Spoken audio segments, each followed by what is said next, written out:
halkan fariin uga diro nimanka isku sheega mucaaradka qaarkood shaqo ka dhigtay in ay garab siiyaan oo afkooda ku garab siiyaan kooxaha khawaarijta ayagoo mar walbaba muujiya in ciidanka xoogga dalka uu burburay ayagoo afkooda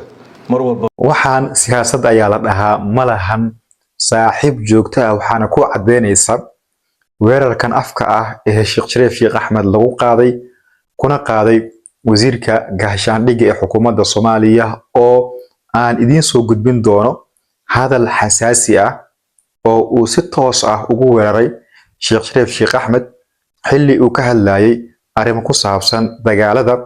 iyo duqeymihii ugu dambeeyay ee ka dhacay guud ahaanba goobaha ay maamulaan kooxdan si dawar go'aysa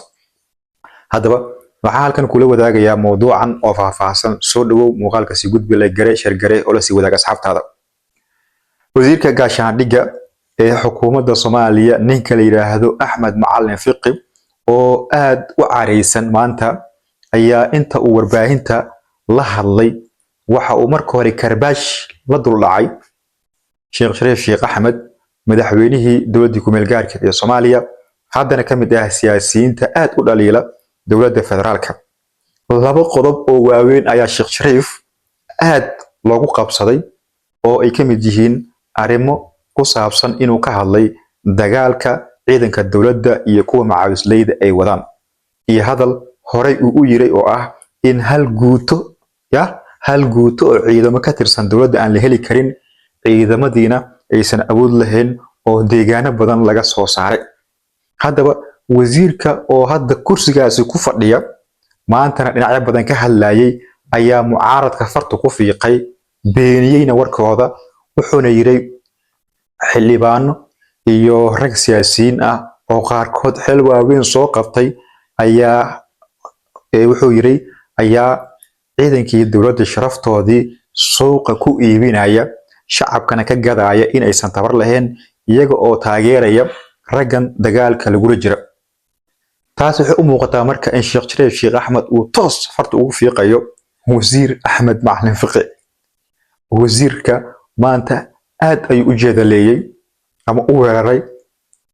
madaxweynihii hore ee dowladda ku meel gaarka ee Soomaaliya wuxuu sidoo kale yiray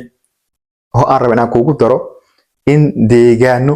iyo degmooyin ay ka soo jeedaan dadkan siyaasiyiinta ah ee mucaaradka uu ku tilmaamay xitaa wuu yasa wuxuu yiray mucaaradka isku sheegayo ayuu yiray deegaano iyo degmooyin badan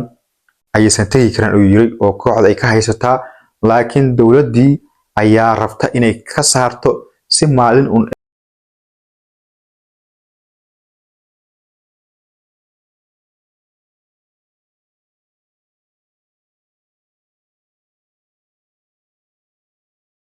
halkan fariin uga diro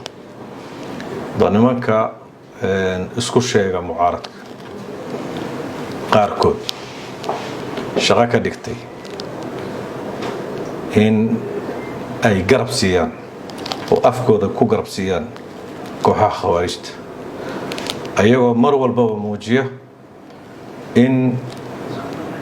ciidanka xoogga dalka uu burburay ayagoo afkooda mar walbaba arrintaasi aan kala xishoonayn oo mar aysan hayn oo laba aysan hayn